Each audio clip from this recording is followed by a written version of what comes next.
Vocês sabem que nós, como igreja, nós zelamos ou priorizamos a pregação expositiva. E versículo após versículo, né? Um versículo vindo depois do outro. Nós já andamos por Efésios, pelas cartas de João, nós já andamos por Josué, nós já andamos por Romanos, as cartas de Timóteo. Isso só para falar aqui nas nossas noites, né? Nos cultos à noite. E agora, nesses 2 meses de janeiro e fevereiro, nós vamos dar início a uma série de pregações no livro de Ruth. Então, é uma minissérie no livro de Ruth, agora em janeiro e fevereiro. Em março, aí nós vamos iniciar uma outra série em outro livro, mas perceba que, além de ser uma pregação expositiva, nós estamos alternando, né? Ora nós vamos para o Novo Testamento, ora nós vamos para o Antigo Testamento. Então, neste ano, como no ano passado e retrasado, nós focamos no Novo Testamento, neste ano de 2026, mais uma vez, o Antigo Testamento estará aí falando aos nossos corações, no nosso culto à noite. Pela manhã, nossos devocionais, primeira carta de Pedro. Nós iniciamos, inclusive, hoje, domingo que vem, novamente, com os nossos irmãos, vários homens aqui da nossa igreja, servindo a igreja na entrega dos devocionais. Então, essa minissérie eu intitulei como Esperança, a história de Ruth. Esperança, a história de Ruth. O livro de Ruth, ele pertence ao gênero que nós poderíamos chamar aí de novela bíblica. Mas cuidado, viu? Não é novela da Record, não estou incentivando você a assistir novelas da Record. Que de bíblicas, até onde sei, só tem o nome ali dos livros da Bíblia, mas há muita coisa fantasiada, inventada, talvez a título de cultura, entre aspas, você assista, mas tome muito cuidado, não vá achar que ao ver as novelas da Record, você está crescendo e se desenvolvendo no conhecimento bíblico. Muito pelo contrário. Se você tem pouco conhecimento bíblico, ao assistir algo desse tipo, daqui a pouco você está achando que o que está lá na novela, no enredo da novela, é a Bíblia e está falando que a Bíblia diz e no fim das contas é só a novela da Record. Misericórdia! Né? Então é melhor o seguinte, não está lendo a Bíblia, esquece novela da Record. Vá ler a Bíblia. Entra aí no projeto Rota 88. Tá bem alinhado às escrituras, aí tu começa, pode até ver, aí tu vai olhar e olha, isso aí não tem nada a ver com a Bíblia. Isso daqui não presta. Vamos combinar isso, irmãos? Por favor. Eu nem sei se já foi feita essa Ruth aí, essa novela de Ruth na Record, né? Mas de qualquer forma, nós vamos estudar Ruth. E esse livro, ele está dentro disso, né? Esse gênero de novela bíblica, por assim dizer. Uma narrativa breve, são apenas 4 capítulos, uma narrativa cuidadosamente construída, rica em arte, profundidade e significado. Não é qualquer leitura. Então, é uma daquelas histórias que quanto mais você observa, mais vai revelando a sua beleza, a sua intencionalidade aqui. Então vale a pena você se deliciar lendo Ruth, vale a pena. Então, alguns comentaristas até escreveram a respeito, dizendo que Ruth é para a literatura bíblica o que a Mona Lisa é para a pintura, só para vocês terem uma ideia da comparação, da importância dentro da literatura bíblica.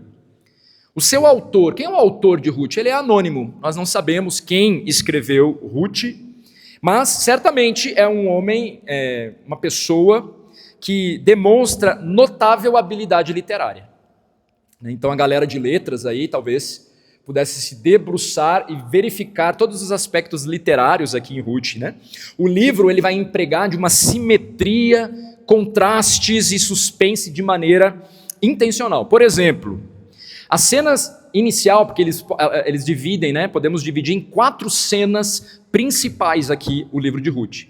E a cena inicial, só a título de curiosidade, contém o mesmo número de palavras no original, né, no hebraico, da cena final. Então esse autor ele teve essa preocupação, olha isso.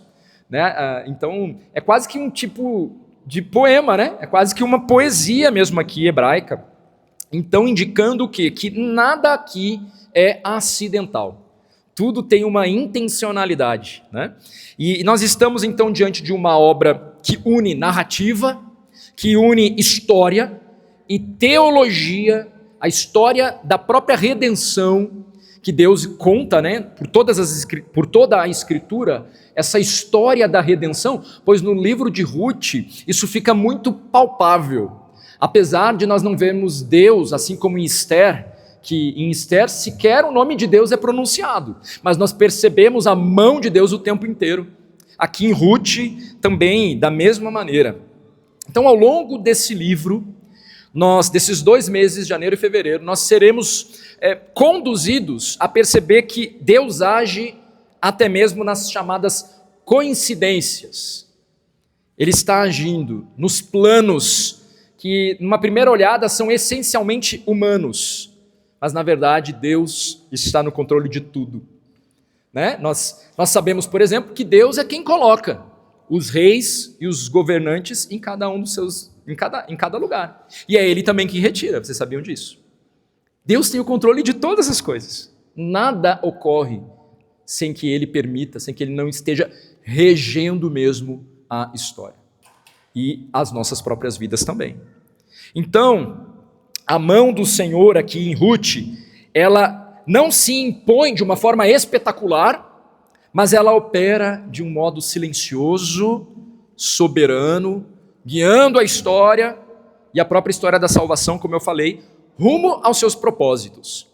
Então, por exemplo, a figura de um resgatador é fundamental aqui, como nós vamos ver.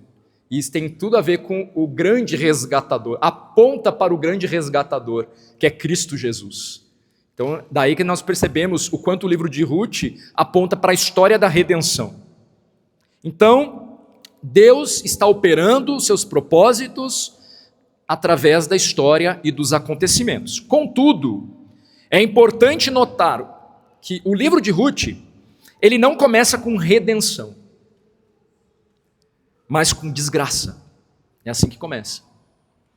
Ruth, que mais tarde vai se tornar, vamos dizer assim, o personagem central, de certa forma, surge aqui inicialmente como um personagem secundário, uma personagem secundária. Neste primeiro momento, a figura dominante aqui, como nós vamos ver, é uma outra mulher, chamada Noemi, a sogra de Ruth. E a história começa marcada por fome, por deslocamento e por morte. É assim que começa. As trajetórias então de Ruth, de Noemi e mais tarde Boaz, elas vão se entrelaçar e, ao longo do livro, apontando em última instância para aquele que é o verdadeiro protagonista dessa história, que é o próprio Deus, no fim das contas. Mas neste início aqui, apesar de, no fim das contas, Deus ser o grande protagonista dessa história, neste início Deus parece silencioso. Deus não fala, não age de maneira explícita, não é mencionado como um agente direto dos acontecimentos. Ainda assim, a história avança, apesar de nós não percebermos Deus aqui. Por isso, então, ao nos determos hoje, e nós vamos ler os primeiros 5 versículos do capítulo 1, que lançam as bases de todo o enredo dessa novela, nós vamos aprender esta verdade fundamental. Qual verdade, então, da nossa mensagem de hoje? Quando Deus parece ausente, a história continua. Mesmo em meio à escassez, mesmo em meio às decisões difíceis, mesmo em meio a perdas sem explicação, a história continua e Deus no controle dessa história. Então você já abriu, se não abriu, abra agora a sua Bíblia em Ruth capítulo 1, nós vamos ler os primeiros 5 versículos. Enquanto você abre, quando eu falo novela, irmãos, eu não estou convocando vocês a acharem que estamos diante de uma ficção, tá? Mas é a maneira como essa história real foi contada. Ok? Há alguns que vão querer encarar o livro de Ruth como se fosse uma historinha, especialmente em virtude dos significados dos nomes de cada personagem. Mas Deus é soberano sobre todas as coisas, né? E porque no fim deste livro, nós temos inclusive uma pequena genealogia que aponta para o rei Davi, então fica muito claro que nós não estamos diante de uma ficção, mas de uma obra literária a respeito da verdade histórica. Então, já com a Bíblia aberta, Ruth, capítulo 1, versos 1 a 5. Nos dias em que julgavam os juízes, houve fome na terra. E um homem de Belém de Judá saiu a habitar na terra de Moabe, com sua mulher e seus 2 filhos. Este homem se chamava Elimeleque, e sua mulher Noemi. Os filhos se chamavam Malom e Quilion, efrateus de Belém de Judá. Vieram à terra de Moabe e ficaram ali. Verso 3. Morreu Elimeleque, marido de Noemi, e ficou ela com seus 2 filhos, os quais casaram com mulheres moabitas, era o nome de uma órfã e o nome da outra Ruth, e ficaram ali quase 10 anos. Morreram também ambos, Malom e Quilion, ficando assim a mulher desamparada de seus 2 filhos e de seu marido. Até aqui a palavra do nosso Deus. Bom, se o livro de Ruth, então, como um todo, ele nos conduzirá a enxergar a mão soberana de Deus agindo de forma silenciosa, como eu já falei, o início aqui dessa história nos convida a olhar para um momento em que essa mão parece não estar ali, parece não estar presente. Antes da redenção, então, há escassez. Antes da esperança, há crise. E é exatamente assim que o texto começa, então, com crise. O primeiro versículo, os primeiros 2 versículos, nos levam a um tempo específico, a um cenário específico e a uma realidade dura. Há uma crise no coração do povo de Deus. Então, o primeiro ponto da nossa mensagem fala a respeito desta crise no coração do povo de Deus. Verso 1, nos dias em que julgavam os juízes, houve fome na terra. O livro de Ruth, ele começa então nos situando em que período ocorre, e o período é um período sombrio na história de Israel, os dias dos juízes. Há inclusive um livro, né, que precede Ruth aqui, chamado Juízes, que relata este período aqui. Era um tempo marcado por instabilidade espiritual, por instabilidade moral e social. Um tempo em que, como o próprio livro de Juízes afirma mais de uma vez, cada um fazia o que achava mais reto aos seus próprios olhos, porque não havia rei em Israel. Por não haver rei em Israel, então cada um fazia o que bem entendia. Cada um colocava a sua própria lei e vivia a sua própria lei, sem se preocupar com o que Deus falava, pensava, ordenava. Então, apostasia, opressão, conflitos internos e até guerra civil compunham aqui entre as tribos o cenário nacional, momento histórico em que a história de Ruth vai acontecer. E vocês vão perceber ao longo destes 2 meses que, apesar deste cenário controverso aqui do tempo de Juízes, então Ruth aparece como um suspiro de esperança mesmo. Porque no tempo em que cada um fazia o que queria, nós vemos no livro de Ruth os personagens se dobrando à vontade de Deus. Então, no tempo em que todo mundo faz o que quer, Ruth aparece como um livro apontando para pessoas que escolheram fazer a vontade de Deus. Não escolheram o caminho mais fácil. Então, Ruth é um respiro no tempo dos juízes. Então, o povo vive nesse cenário.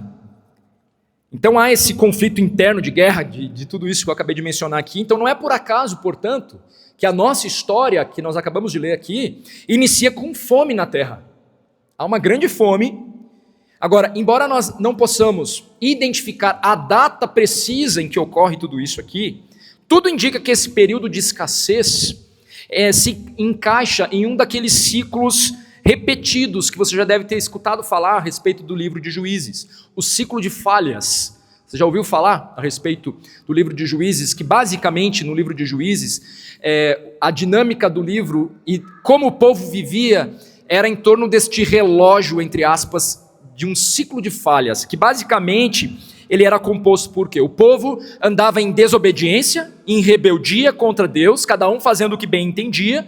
Deus, de acordo com a sua própria palavra, disciplinava esse povo, mandando então inimigos externos ali que vinham e em guerra contra eles, subjugavam, e aí com isso então escassez, fome. E aí o que esse povo fazia? Perdão. Diante dessa disciplina do Senhor, aí então, quando o sapato apertava, Deus tem misericórdia de nós. E aí o que Deus fazia?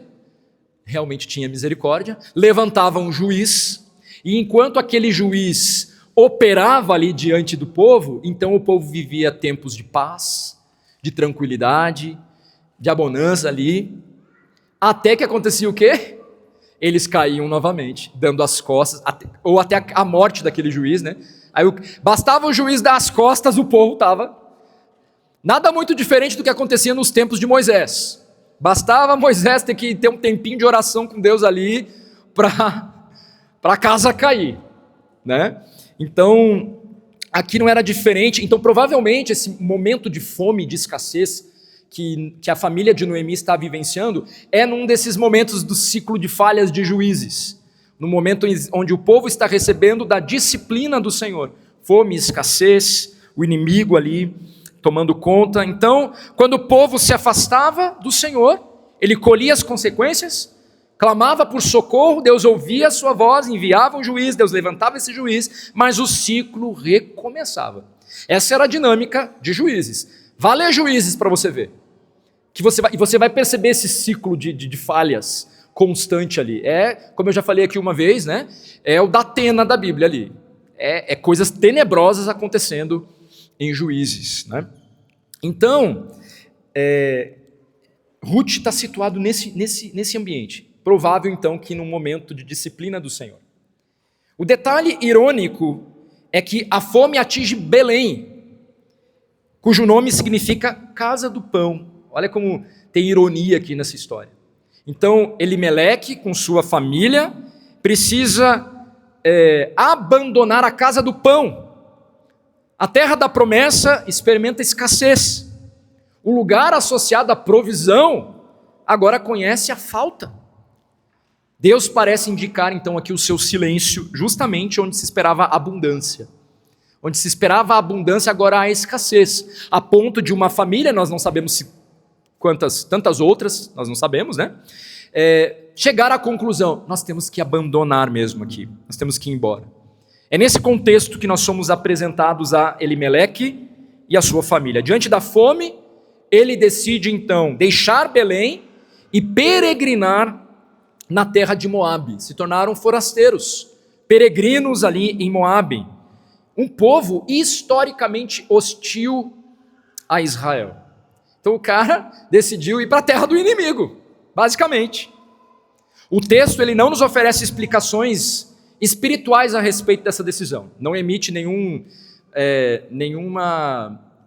juízo sobre isso. Se foi certo, se foi errado. Só nos conta o que ocorreu. Eles foram para lá. Deus não fala. O narrador não julga se foi certo, se foi errado. Apenas relata essa verdade. Mas nós vamos fazendo essa leitura do cenário e vamos vendo que a coisa não foi fácil. Não era simples.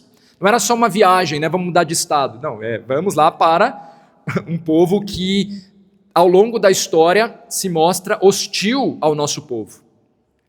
E a ironia ela vai se aprofundar um pouco mais. Elimeleque, o significado do nome de Elimeleque, meu Deus é rei. Então, aquele que tem no próprio nome uma declaração sobre quem Deus é, deixa a terra do povo de Deus para viver como um estrangeiro no território inimigo. A migração aqui nesse momento, ela parece temporária, porque a palavra utilizada aqui para dizer que ele saiu, né? Que saiu a habitar, é uma palavra que indica uma ideia de algo temporário. Ele não pretendia ficar muito tempo. Talvez pensou, né, bom, enquanto a coisa está difícil aqui, nós vamos para lá e vamos ficar lá de forma temporária. Mas isso por si só vai implicar então em vulnerabilidade, em insegurança, independência da hospitalidade alheia, muito provavelmente, talvez, para conseguir um trabalho, para conseguir alguma coisa. Você é filho de quem? Você vem da onde? Ah, como assim? Então, é esse cenário que vai sendo pintado aqui na nossa frente. Não há garantias de provisão ali. Ele está saindo de um lugar para peregrinar na terra do inimigo. Quais eram as garantias que ele tinha de que lá ele ia encontrar pão ou uma boa recepção? Ele não tinha nenhuma garantia, mas, no entanto, ele decide fazer isso. Decidiu. Nós também, eu e você, nos momentos de escassez, de dificuldades, nós tomamos decisões. A vida não para, né? A vida não para que a gente consiga, às vezes, deixa eu refletir, deixa eu pensar, Não, a coisa está acontecendo, nós não sabemos como é que se deu esse processo, a palavra de Deus não vai dizer, mas o fato é que ele foi com a família para uma terra hostil em virtude da falta de alimentos. O que vemos, portanto, é uma crise que vai além da fome. Não é só a questão de financeira aqui. É uma crise espiritual, é uma crise social, é uma crise relacional. Tudo isso está junto aqui. Deus parece ausente e, em meio a esse silêncio aqui, decisões precisam ser tomadas. Não sei como é que é na sua vida, mas nem sempre a gente tem tudo claro na nossa frente e, no entanto, nós precisamos fazer ponderações, ver prós e contras e decidir o que vamos fazer. Claro, contanto que não seja algo antibíblico e, portanto, que desagrada ao Senhor, nesse cenário cinzento que eu me refiro, é difícil, mas nós temos que viver. Né? Nós temos que viver. Agora, é claro, tem coisas que são taxativas na palavra de Deus, e eu e você não precisamos nem orar para saber se é a vontade de Deus ou não é a vontade de Deus. Então, cuidado, né? Porque é muita cara de pau nossa, às vezes, orando a Deus, pedindo que Ele nos dê coisas, nos faça coisas que são contrárias às Escrituras. Misericórdia. Mas nós não sabemos se Elimeleque orou, nós sabemos só que ele foi, e essa é a nossa realidade. E Deus, pelo menos nesses primeiros 5 versículos, ele realmente, cadê Deus? Cadê Deus nessa história? Estou tentando pintar esse cenário para você talvez entender o que passou na mente de Noemi, que tem que abandonar tudo, deixar tudo para trás, para uma terra de inimigos, chegando lá sem nenhuma garantia, passa um tempo, morre o marido, passa mais um tempo, morre os 2 filhos. Onde está Deus quando as coisas fogem do nosso controle? Quando a nossa resposta de oração, na verdade, não é o sim que a gente tanto esperava, mas é um grande não da parte de Deus. E é um não sem maiores explicações, que aos nossos ouvidos, cauterizados pelo nosso próprio pecado, é quase só como um não.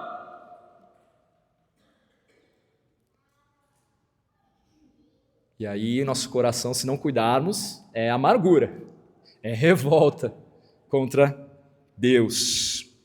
Então o texto, no entanto, não acusa, mas também não idealiza aqui. Ele apenas nos coloca diante da realidade de um povo que há muito havia deixado de confiar plenamente no Deus da aliança. E aí está aí o livro de Juízes para você constatar que aquele povo fazia mesmo o que queria, não queria saber o que Deus tinha para dizer. Então a fome atinge a terra, o caos espiritual marca a nação, e em meio a esse silêncio de Deus, uma família toma decisões tentando sobreviver. Mas a crise que começa fora, um cenário ali da nação, logo ela vai atravessar a porta da casa, como nós já lemos. O cenário nacional vai se transformar agora numa tragédia familiar. O texto agora então vai nos mostrar que quando Deus parece ausente, o sofrimento não parece abstrato, ele parece bem concreto. Né? Na nossa mente, parece que está tocando assim na gente. A morte nos abraçando mesmo, literalmente. Ele se aprofunda de forma concreta e inesperada muitas vezes. Então, esse primeiro ponto é apenas para destacar para nós esta crise no coração do povo de Deus, e que muitas vezes, de um jeito ou de outro, especialmente nos momentos de crise e de sofrimento, é o mesmo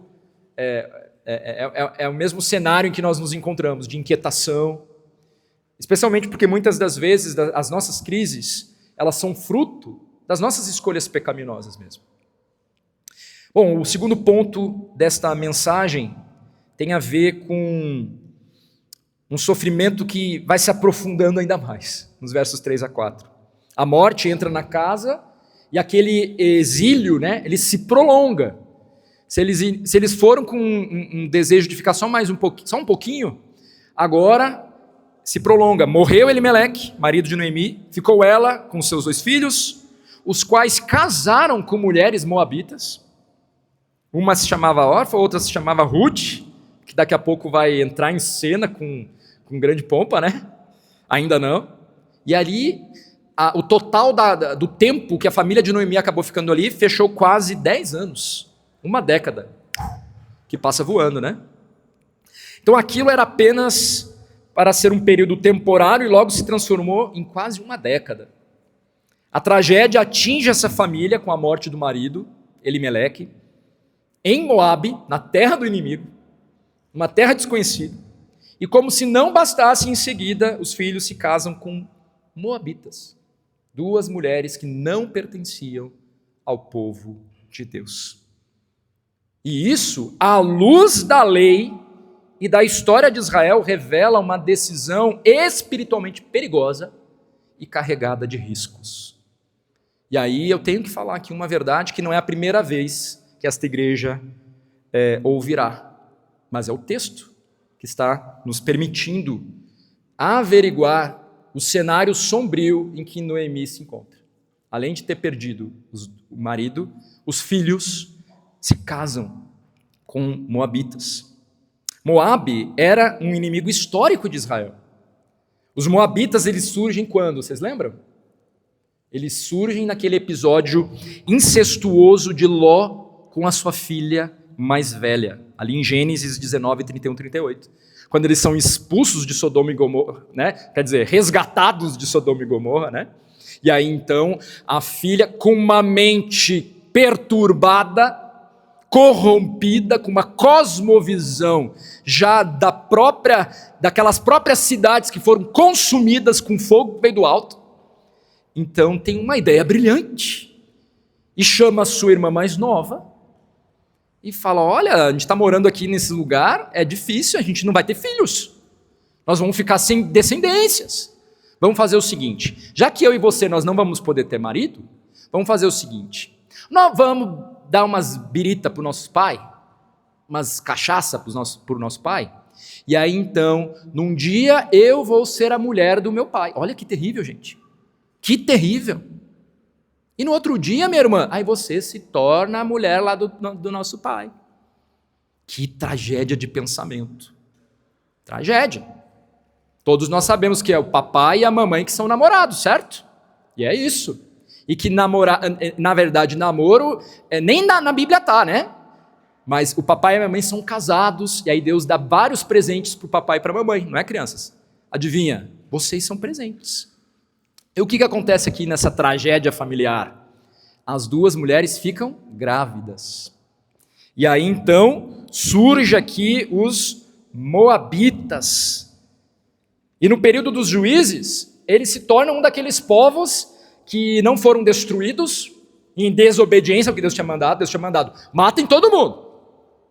Eles não matam, fazem alianças, e aqueles povos que ficaram ao redor, como nós vimos em Josué, você pode ver a nossa série de Josué lá no nosso canal no YouTube e revisitar tudo isso. E aí aqueles povos se tornaram opressores mesmo no momento de juízo de Deus ali.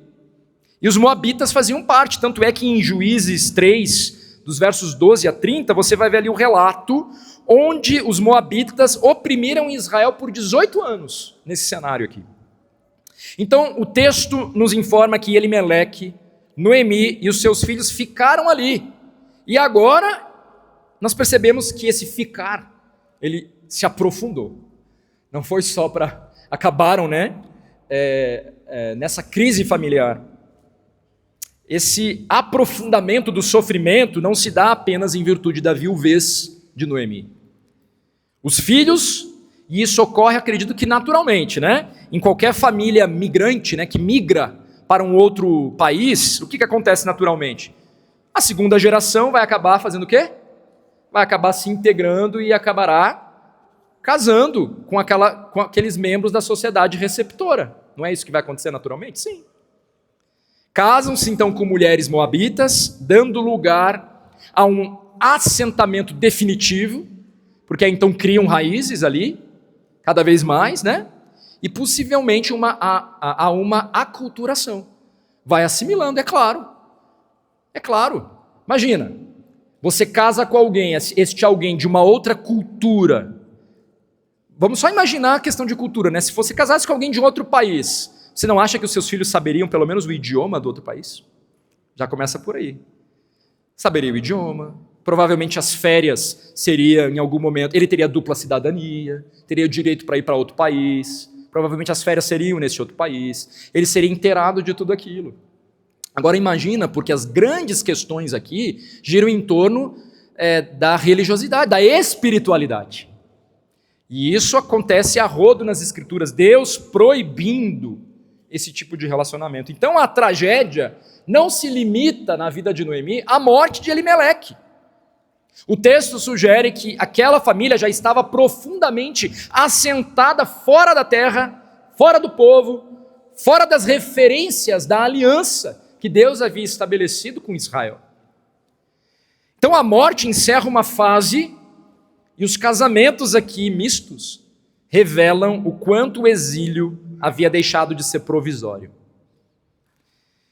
É claro, isso na perspectiva, porque Deus não deixou a coisa ser para sempre, não. Deus colocou um ponto final nessa história. Nós não podemos dizer que os filhos de Noemi morreram como fruto da disciplina de Deus, porque o texto não nos diz isso. Então nós nos calamos em relação a isso. Mas fato é que Deus, que é o autor dessa história, colocou um ponto final naquela história. Então, a Escritura, meus irmãos, ela oferece base clara para compreender o peso dessa decisão aqui, quando, pelo menos Noemi, nós não sabemos qual foi o posicionamento de Noemi, né? Mais uma vez, a gente não sabe o que Noemi falou, se ela foi contra esses casamentos, se ela não foi, o texto não nos disse. Mas a Bíblia nos fala sobre isso. Deuteronômio 23, versículo 3, proíbe ali a participação de moabitas na Assembleia do Senhor. Não está falando de casamento, mas está falando que elas eram proibidas de participar do ajuntamento da Assembleia do Senhor. Não por etnia, mas por sua postura religiosa persistente, contrária às Escrituras. Mais tarde, nós vamos ver Esdras e Neemias enfrentarem o mesmo problema. Depois você pode ler com mais atenção, porque eles enfrentam esse problema, denunciam casamentos que enfraqueciam espiritualmente o povo e comprometiam a fidelidade à aliança. Neemias 13, a partir do versículo 23, 25, você pode ver qual foi a postura de Neemias em relação a isso. Em Esdras, capítulo 9, versículo 1 a 2. E o risco, por que esses homens olham e falam, vocês não podem? Inclusive, em Neemias a coisa é bem pesada, inclusive. Eles têm até que desfazer as alianças que fizeram. Né? É claro, um pecado levando a outro pecado. Um pecado levando a outro pecado. Tamanha desgraça ali. Mas o risco sempre foi o mesmo aqui. Qual é o risco, então, né, de casar com pessoas que não têm a mesma fé que você? Qual que é o risco? O risco sempre foi o mesmo. Aqui para os filhos de Noemi e para todos nós, inclusive nos nossos dias. A perda da identidade espiritual e a diluição da fé. Irmãos, não brinquem com fogo. Não entreguem os seus filhos em casamento para incrédulos. A menos que seu filho seja um incrédulo. Aí não vai ter problema, né? Incrédulo com incrédulo, eu mesmo faço esse casamento e evangelizo no dia do casamento. Mas a luz com as trevas, não há comunhão. Não romantize isso. O preço é muito alto. O preço é muito alto. E essa não é uma opinião minha. Isso está na palavra de Deus. No Novo Testamento, o princípio vai permanecer o mesmo, agora ampliado. Paulo ele ensina que o problema do jugo desigual não é cultural, mas é espiritual. Quando duas pessoas, então, no fim, elas não compartilham da mesma fé, elas passam, então, a viver sobre autoridades diferentes, Quem é o Senhor da sua vida? Quem é o Senhor do seu cônjuge? Você acha que isso não vai trazer embates básicos? A começar onde vocês irão passar os próximos domingos à noite, ou domingos pela manhã, pelo resto da vida de vocês. Onde vocês educarão os filhos de vocês? Com base em quais princípios? Você está brincando com fogo. Não tem como não se queimar. Ah, mas pastor, mas e o fulano de tal, com a Beltrana, que no fim das contas, olha lá, se converteram, e que grande bênção. Sim, exceção. E mais uma vez eu pergunto, você quer reger a sua vida pela exceção? Deixa eu pegar uma água aqui.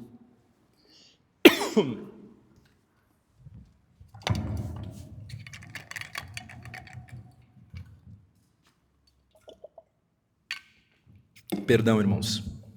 Mas essa é uma pergunta importante. Você quer continuar regendo a sua vida, tomando decisões na sua vida com base nas exceções, nos exemplos, ou na palavra de Deus? Precisa ser a palavra de Deus. Se você é um filho de Deus, é a palavra de Deus que tem que reger a sua vida. E dói. E dói especialmente se você toma decisões sem consultar o Senhor antes. Porque aí depois que você toma a decisão fica mais complicado, né? É por isso que Deus nos chama a sermos prudentes, a sermos cheios de temor. E temer a Deus é você, antes de agir, pensar o que o meu Senhor pensa a respeito disso. O que o meu Senhor tem a falar a respeito disso, antes de você fazer. Ah, mas agora já fez, o que eu faço? Arrependa-se. Mude. Enquanto é tempo. Porque sim, depois que casou, aí não tem mais o que ser feito. Casados até que a morte vos separe. E aí é choro e ranger de dentes mesmo. Basta, você não precisa ir longe. Nós temos exemplos em nosso meio de irmãos casados em jugo desigual. Ótimos casamentos. Mas na hora do vamos ver, na hora daquilo que decide, que o divisor de águas, as escrituras não estão no centro. E aí é penoso. Mas Deus pode fazer um milagre. Ele faz, sim. Mas não conte com esses milagres, né? Como se fosse assim, não, peraí, eu vou desobedecer a Deus mesmo. Porque no fim das contas ele é cheio de misericórdia, então eu vou desobedecer mesmo. Diante dos alertas que Deus te dá, por meio da sua palavra, por meio desse púlpito, por meio dos teus pais.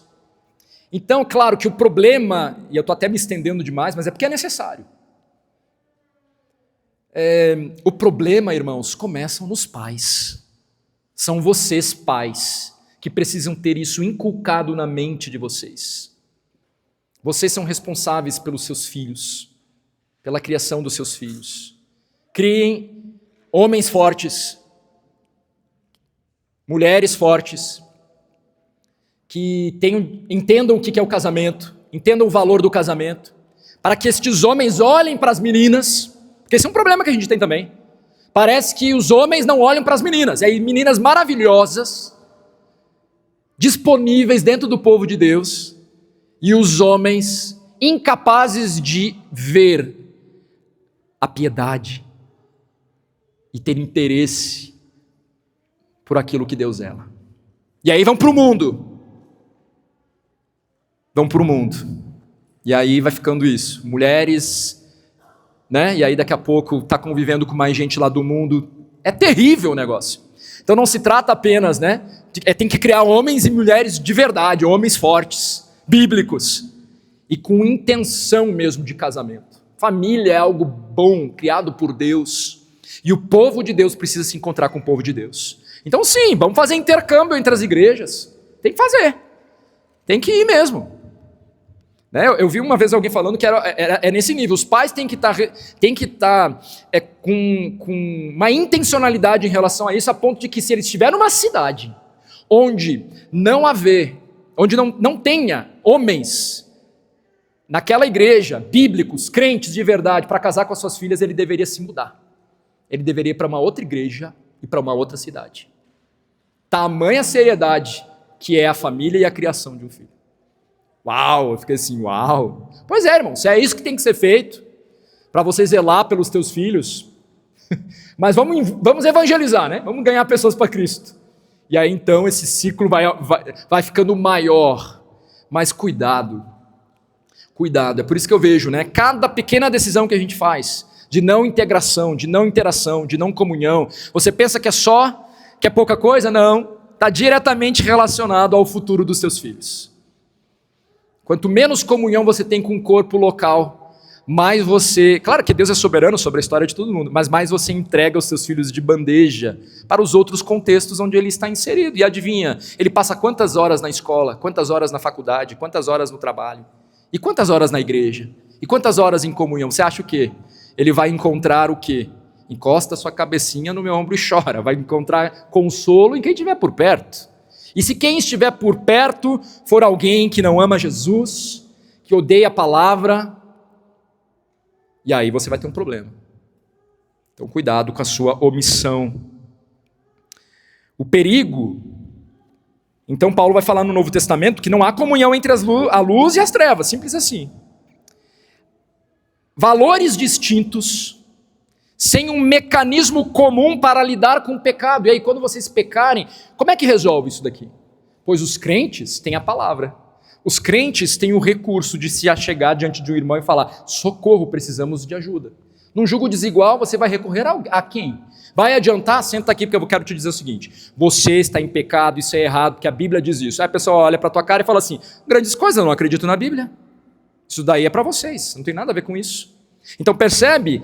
Valores distintos, mecanismos que não são os mesmos para lidar com o pecado. Então o perigo não está na origem do outro, mas está onde?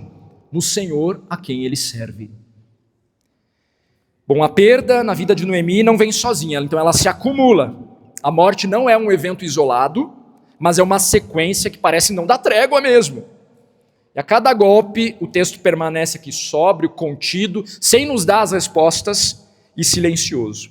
Até que nós chegamos ao fundo do vale mesmo. No momento em que não há mais o que perder, apenas permanecer ali vendo qual é a cena do próximo capítulo, o que acontece daqui a pouco. Terceiro ponto, então, dessa nossa mensagem aqui. Quando apenas restam as perdas e o silêncio. Noemi fica só, sem marido, sem filho e sem explicações. Aí o verso 5 vai relatar a respeito disso. Ela fica desamparada. E mais uma vez, o texto não oferece explicações. Não há discurso divino aqui, não há um consolo imediato, há apenas a constatação nua e crua da perda. Então Noemi agora, ela está só, numa terra estrangeira, sem marido, sem filhos e sem qualquer palavra que explique o porquê. Então na prática são 3 mulheres viúvas em Moabe, obrigadas a buscar sustento em uma sociedade que pouco oferecia para as mulheres, né, nessa condição, viúvas. Mas o foco do narrador permanece aqui em Noemi. Ela se torna, nesse primeiro momento, o retrato do esvaziamento total. Alguns vão comparar Noemi a uma espécie de Jó feminino aqui, que perdeu tudo também. Então, tudo o que lhe dava identidade, segurança e futuro foram retirados das mãos de Noemi. E o silêncio de Deus aqui no nosso texto, ele não é acidental, é parte mesmo da experiência do que Deus quer promover em nós, do que o narrador dessa história quer promover em nós. O texto não tenta então aliviar o peso dessa cena, nem antecipar o que virá depois. Nós somos convidados a permanecermos aqui nesse vale, a parar um pouquinho nesse cenário aqui, neste vale, sem se antecipar. Nós já conhecemos a história, mas sem se antecipar ao que virá depois. Sentindo então essa densidade aqui da perda, aprendendo que há momentos em que a fé não é sustentada por respostas. Nem sempre nós teremos as respostas para as nossas perdas, para as nossas dores, para os silêncios, as nossas orações. Nem sempre nós vamos ter respostas. E talvez, e aí o que acontece aqui? Há momentos em que a fé é simplesmente permanecer, é simplesmente continuar, perseverar em obediência ao Senhor. Talvez seja exatamente aqui que muitos de nós, a gente possa se identificar com Noemi nessa noite. Quando Deus parece ausente, quando as perdas se acumulam, quando a história continua, mas sem explicações. Então, quando tudo que resta é permanecer, meus irmãos, e aí eu não sei qual é o vale que você está atravessando, mas mesmo sem entender, mesmo sem forças, mesmo sem palavras, Deus nos convida a confiar. Então hoje o texto ele nos deixa no silêncio, mas o silêncio de Deus nunca é abandono sobre as nossas vidas. Não é abandono, é o espaço em que ele começa a escrever uma história maior que a nossa dor. Só que no momento da dor mesmo, a gente não está enxergando um palmo na frente. E aí realmente é cegueira total. E Deus nos conduz, mais cedo ou mais tarde, a esse tipo de deserto, onde a gente não enxerga nem um palmo na nossa frente, e a nossa tendência é pensar, onde está Deus? Cadê Deus? Mas Ele está ali presente, embora você não consiga sentir, embora você não consiga ver. Então Ele está escrevendo algo que vai além de nós. Então ao longo deste livro, nós veremos que o Deus que hoje parece ausente, Ele está, na verdade, preparando um caminho de redenção. E é o que Ele está fazendo aqui. Elas não sabem o que vai acontecer, mas é um caminho de redenção a ponto de o nome de Ruth, uma mulher que não era nem do povo, aparecer na genealogia do Senhor Jesus Cristo. Deus realmente faz milagres, mas Ele deseja que a gente viva em obediência a Ele. Talvez hoje você esteja exatamente onde Noemi está, sem respostas, sem forças, apenas permanecendo. Mas este livro vai nos ensinar que mesmo quando Deus parece ausente, Ele nunca deixa de estar presente. E é dessa presença invisível que nasce a esperança. Deus nos convida a ter esperança quando a gente não vê. E isso é a fé, no fim das contas, que é quando você não consegue ver, mas você crê naquilo que não vê, e aí então tem esperança. Então nas próximas semanas nós veremos como Deus transforma esse silêncio aqui em providência, essa perda em redenção, e essa história comum em parte do seu plano eterno. E Deus também tem um plano para a minha vida e para a sua vida. E aí Ele está no controle. Então, calma, respira fundo e experimente descansar no Senhor nesse silêncio aí, que parece que Ele não está falando nada, mas Ele está agindo, Ele está fazendo, Ele é fiel, a obra que Ele começou em nós, Ele vai completar. Vamos orar. Poderoso Deus, Senhor, diante da Tua palavra, nós reconhecemos que nem sempre entendemos os Teus caminhos. Há momentos que, como Noemi, nós caminhamos em meio à escassez, em meio às perdas, em meio ao Teu aparente silêncio, e isso rasga a nossa alma. Nós confessamos, Senhor, que esse silêncio muitas vezes nos inquieta, mas hoje nós escolhemos permanecer diante de Ti, não porque nós temos respostas, mas porque sabemos que só em Ti há vida. Então, bondoso Deus, ensina-nos a confiar quando não vemos e a obedecer, mesmo quando o caminho parece difícil, a voltar atrás nas nossas más escolhas que são contrárias à Tua palavra. Ó Deus, guarda o nosso coração de decisões que aliviam a dor por um momento, mas nos afastam da Tua vontade. Conduz-nos, Senhor, pelos Teus caminhos, certos de que eles são sempre bons, ainda que custosos. Ó Senhor, sustenta os cansados, os enlutados, os confusos, que a Tua presença, mesmo invisível, seja mais real do que a dor que hoje nós possamos estar sentindo, Senhor. Cremos que o Teu silêncio não é ausência e que Tu continuas soberanamente escrevendo a nossa história. Ó Deus, entrega-nos graça então para esperar, fidelidade para Te obedecer, voltar atrás, nos arrependermos, e esperança para confiar no Teu plano perfeito. Nós oramos em nome de Jesus Cristo, aquele que entrou no nosso sofrimento e trouxe redenção no tempo certo. Em nome de Cristo. Amém e amém.